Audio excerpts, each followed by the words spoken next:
Hello everyone, how are you doing? This is MD Tech here with another quick tutorial. In today's tutorial, I'm going to show you guys how to disable comments on your post on the Facebook app. So if you're running iOS or Android and you have the Facebook app, in today's tutorial I'm going to show you guys how to make that modification to the settings.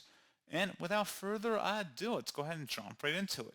So all you have to do is open up your Facebook profile and select the profile icon in the top right. Go down and select Settings and Privacy, and then select the settings button.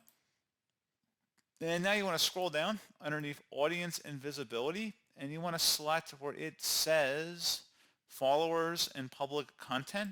Go ahead and select that. Where it says who can comment on your public post, you can click inside of here. You can adjust public, friends of friends, or friends, whatever your preference is on that.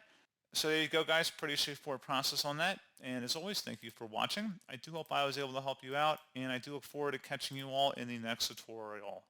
Goodbye.